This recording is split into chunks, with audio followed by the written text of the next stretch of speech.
Bonjour à toutes et à tous. Alors aujourd'hui on va parler un peu du stylographe. Alors là on va parler du modèle Waterman 52V. Alors pourquoi 52V?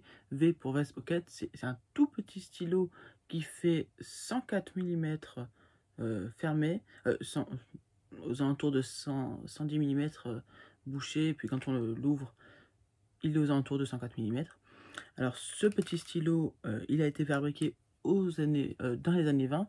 Alors le Waterman Ideal 52 a été produit à partir de 1919, puis euh, d'abord dans une version noire, puis après dans une couleur marbrée comme celle-ci, à partir de 1926.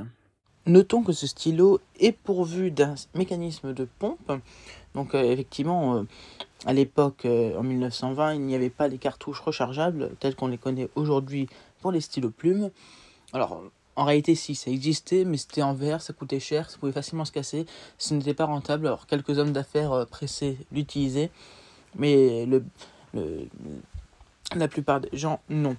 Alors, donc, c'était des systèmes à pompe. Celui-là, ce modèle est pourvu d'un système à pompe à levier. Donc, il suffisait de presser ce levier qui appuyait contre un sac en caoutchouc. Ce sac en caoutchouc expulsait l'excédent d'encre qu'il y avait dedans, enfin le reste. Puis après, quand il reprenait sa position, sa forme normale, il y avait une dépression qui venait aspirer l'encre. Donc ça remplissait ce petit réservoir. Alors il y a eu aussi d'autres systèmes, d'autres mécanismes à pompe, hein.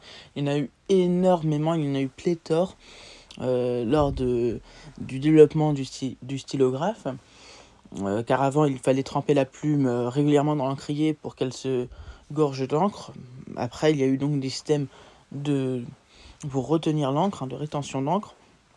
Et donc il fallait, pour la garder, avoir un mécanisme d'écoulement de l'encre suffisant par des capillaires ou enfin, et tout. C'est très complexe. L'invention du stylo, c'est très passionnant d'ailleurs. Je vous conseille de vous documenter là-dessus. Et donc, dans de multiples inventions, il y a eu d'autres mécanismes à pompe. Alors, par exemple, il y a eu des systèmes à piston qui existent encore aujourd'hui. On peut en trouver, hein. Au lieu d'acheter des cartouches, on peut acheter une cartouche de mécanisme piston. Et comme ça, on peut pomper l'encre dans un encrier avec n'importe quel stylo plume. Ou bien on pouvait utiliser à l'époque des stylos safety où il fallait mettre l'encre avec un compte-gouttes. Enfin voilà, je vous en montrerai un à la fin de la vidéo. Alors je précise que ce stylo, je l'ai entièrement restauré parce que je l'avais trouvé dans une brocante en piteux état pour une dizaine d'euros il y a quelques années, il y a 2 ans je crois. Alors j'ai donc dû trouver les pièces. Alors le sac était cassé, hein, le sac au bout de 90 ans était euh, complètement sec et s'était réduit en miettes. Et puis le levier était cassé, enfin tout était cassé, sauf la plume elle était bouchée. Enfin bon, il a fallu faire un bon travail de restauration, maintenant il fonctionne. Et donc je vais vous le montrer en fonctionnement. Donc on va commencer par le remplissage. Donc là nous allons procéder au remplissage du stylo. Alors il nous faut un, un encrier. Alors là j'ai choisi une encre noire. Alors donc on dévisse le stylo. Et alors nous allons procéder par simplement l'élimination des résidus d'encre qui peuvent se trouver dans le sac à caoutchouc. Alors il nous suffit simplement de tirer le piston, le levier, et là toute l'encre est partie. Alors là après il nous suffit ensuite de tremper la plume entièrement, faut bien préciser entièrement dans l'encre, donc c'est pour ça que je pense légèrement l'encrier, puis après on fait un coup de pompe, et normalement là le sac se remet en position normale, et donc par cette dépression, comme il est élastique, ça va aspirer l'encre. C'est pour ça qu'il est bien important de bien tremper la plume entièrement dans l'encre, sinon il y a de l'air qui rentre, et donc l'encre au final ne prend pas une place si importante, ne prend pas la place de tout, ne prend pas le volume de tout le sac, donc au final ça ne servirait à rien. Donc on peut faire l'action une ou deux fois pour éviter les bulles d'air encore une fois, et puis c'est fini, on a juste à réappuyer et voilà. Alors on essuie un petit peu sur le bord de l'encrier, et ensuite on peut utiliser un essuie-tout pour essuyer. Voilà. Là, il nous suffit ensuite de revisser le stylo. et nous pouvons simplement écrire. Alors ce stylo Waterman, comme je le disais tout à l'heure, fait 110 mm quand il est revissé, 104 mm quand il est ouvert, simplement. Et puis après, quand on met le bouchon à l'arrière, il fait 140 mm, ce qui est raisonnable pour une main de taille 9, peut-être un peu fin, mais ça c'est chacun, les goûts, les couleurs, c'est propre à chacun. On peut le comparer avec un stylo plus récent, hein, ça c'est le Kaweco Sport, un modèle phare de la marque Kaweco, une marque allemande. Donc on peut voir que le Kaweco est légèrement plus petit, comme quoi les critiques portant sur la taille du Waterman 52V peuvent être un peu abstraites face à ce modèle plus récent. Alors la plume est une plume en or 18 carats.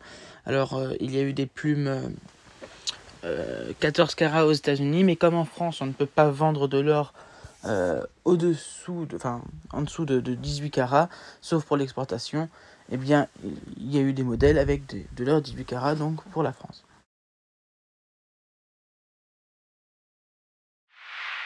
Donc là je vais vous parler du snapback. Alors c'est la réactivité de la plume face à la déformation.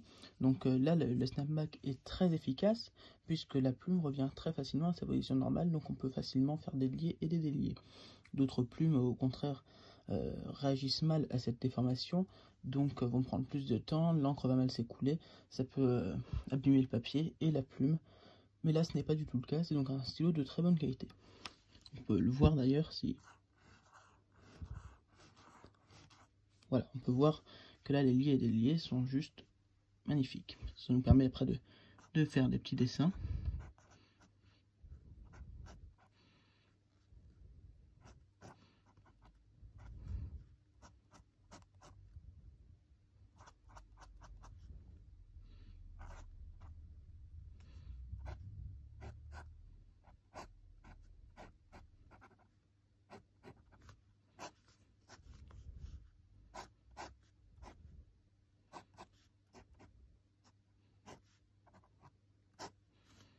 Voilà, donc là on peut jouer effectivement sur le tracé de la plume.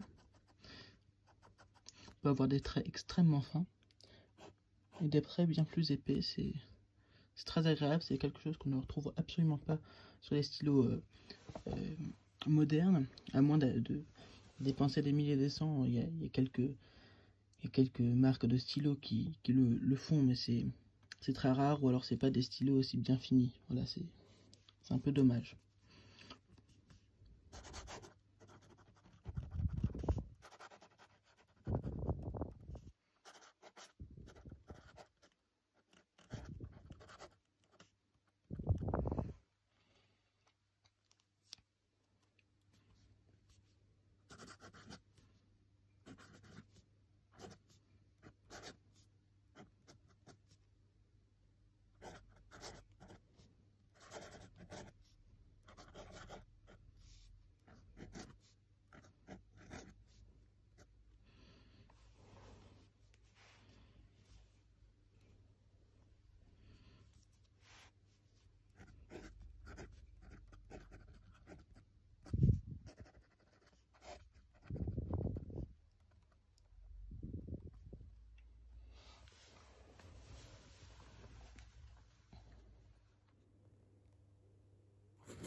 Donc terminons de cette vidéo avec la présentation d'un autre stylo. Alors c'est la même matière, hein, le Lebonite.